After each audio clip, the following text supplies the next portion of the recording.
Hey everyone, welcome back to the Board Game Spotlight. Today we're going to look at Theosis. This is a worker placement arena combat game for 2 to 6 players, and it plays in about 90 to 120 minutes. So let's take it to the table, and I'm going to tell you about it.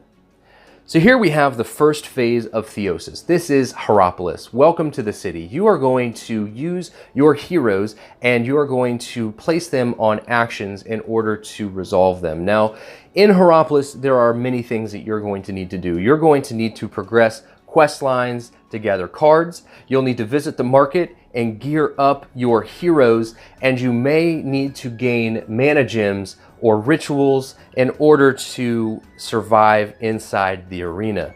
Now, at the beginning of the game, players are going to draft their set of heroes. So in this instance, we're playing a 2 versus 2 game, which is a very quick setup. After we have selected our characters, we'll each start with 3 gold, and then we're going to go ahead and dive right in. Now, the Heropolis phase is going to last 6 turns. And so the first thing you're going to do is you're going to place one of your heroes on a quest line. There are 6 quest lines that can be chosen, and it's really going to depend on what you're trying to do. Now, each of your heroes is going to match a particular quest. And so you're going to want to look for your hero in the quest in order to help them progress through Heropolis. So if we were to place Norn on this quest line, we would move the alignment track up 1, and then we would draw the top card of the deck, which is going to be added into our combat deck. Now, this is important for the arena. We then get to activate the Warmonger quest, which says to gain 4 gold and deal 1 damage. Now, at this point, we would get to choose which character we want to deal damage to, and so we would choose one and we would move their health marker down. The alignment track is really important because at the end of the Heropolis phase, the player whose alignment has the cube on it is going to gain either 30, 20, or 10 gold at the end of the Heropolis phase. Gold is very important because the gold is going to determine the turn order in which players take their turns inside the arena. So after a player has activated and taken a card from the arena and activated, we're going to steal 2 gold. So we'll take 2 gold, and then they can steal from the market. And so we could take the shield and place the shield here. After players have taken the hero quest line, the allocation of heroes, you're going to remove all of the cards from the top of the decks that were not taken. And then at the end of this phase, each player should have 6 cards in their hands because they will have activated a quest line 6 times. Now, after allocating a hero, you're then going to be able to use your remaining heroes. You're going to be able to take a different number of actions throughout Heropolis. Now, it's important to note that the miniatures you'll see in this video, they are stand-in, they are not final components. These are stand-in miniatures for Theosis, and these are not the miniatures you will see in the game. So players are then going to use their heroes or workers to take actions. So let's take a look at what those actions are. We could come to the tavern and we could pay a gold to gain initiative.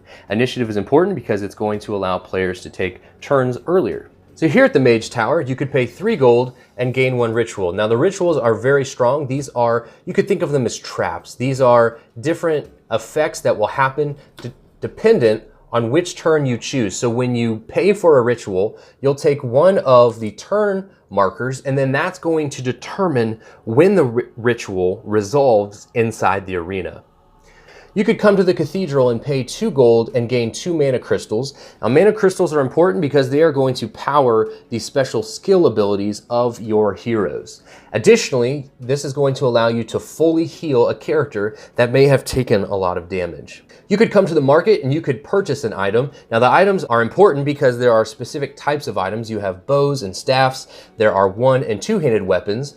And then each of the equipment is going to have an icon that represents who can wear it. So you're going to need to take a look at what armor is present and then look at your hero to determine if your hero can wear that particular type. You'll notice that there are shields with colors at the bottom. Now, this shield is going to allow you to completely negate that colored attack or damage dealt against you, and then the other shield is going to be able to allow you to half that damage when it's taken inside the arena. So depending on what characters your opponents are playing as, it's going to help you determine how you may want to gear up your character to enter the arena. Additionally, we could go to the mercenary camp and we would roll this 4-sided die and we would gain the amount of gold that we roll. You could come to the Thieves Guild and pay 2 gold and roll the Skullduggery die. Depending on what you roll, that's the action you'll take.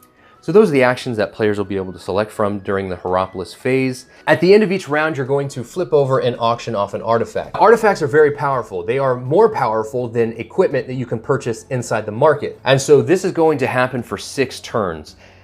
After the 6th turn, players are then going to determine the turn order in which they enter the arena. Now, what's going to happen is you're going to check to see where each of these cubes lies inside of the quests. And so you're going to then check to see who has the most money, and then that's going to determine the seed order in which players will take initiative or take their turns inside the arena. So at this point, we're going to gear up these characters and we're going to throw them into the arena and we're going to go over what that looks like inside Theosis. Welcome to the arena. It's time to fight. So let's take a look at our characters and figure out where they stand in the initiative order, and then we're going to dive right in. We're going to look at the number of money that they ended with, and that's going to determine their initiative ranking. So we've gone ahead and we've placed the 4 heroes in their turn orders, and so we will then, starting with the last player, they will place both of their heroes next to one another. Same with this character. Combat is very deep in this game, and there are a lot of things to manage and there are a lot of rules. We are not going to go over all of those rules. We're going to show you what it's like to fight and exactly how it works. And we just want to show you a glimpse of what you can expect in Theosis inside the arena. So we've gone ahead and we have geared up our characters, and they are fit and they are ready to destroy their opponents. So what's going to happen? There are 6 hero actions you can take. You can choose to move and do nothing. Every time you choose an action, you must discard one of your 6 cards from your hand face down. All cards are discarded face down. Additionally, you could move and place a mana gem back into a character. You must, again, discard a card face down. But then if you do that, you're going to take a damage to your hero. Now, it's important to note that that damage that is dealt to heroes in the Heropolis phase, that is going to carry over into the arena unless you're able to heal them in the cathedral. You could use a blessing card, and a blessing card is going to be used for its skill, where it's going to give a hero +1 attack. And so you would come over and you would find the +1 attack token, and you could assign that to a hero. Additionally, you can use a spell face up. And so here we have a spell. It's cast by the correct character, and it's going to give you that buff. You could use a power face down. So when you use a power, you would then look at the card. This happens to be a curse. If your attack is successful, you're then going to get to carry out whatever the curse says. And with your powers, all of the cards have power text that you can use during this phase. If you are able to hit for damage, then you'll be able to use its power. And when you use a power card for its text, you would then have to remove a mana gem from one of your characters. Or you could use the text of one of your skills, and so your skills have a number of different asymmetric abilities that are going to allow your character to do a number of different things. Now, some of them are going to have varied ranges of attacks. You're going to have cone attacks and line attacks. You have rings and all sorts of different effects that your characters can use, and in different ranges. Now, spells do not have a range value. They can be conjured up anywhere on the arena.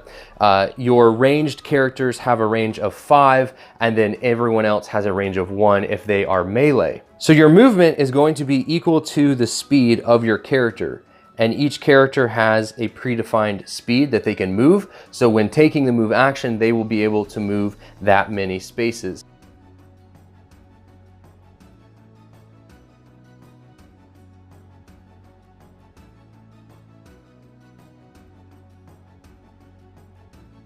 So now we're close enough for melee combat.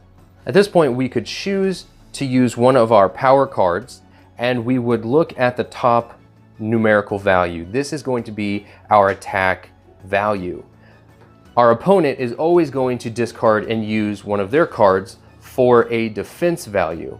So in this instance, if they were to discard this 4-0 against my 4-0, they have no defense value, so my attack would go through. Now, when determining damage, you're then going to add the difference between their defense value and my attack value, and that's going to be the damage that's going to be dealt, plus whatever damage from any of my weapons. So you really need to make sure that you're checking the card play and that you're using your cards very strategically and using them in the correct way in order to deal damage, but also to defend yourself. There are 6 different effects in the game. There are 6 different colors characters can use, and unless a card specifically allows you to use that color, all attacks are considered to be physical damage, which is black. You can use a variety of different skills to give yourself a buff or to heal yourself.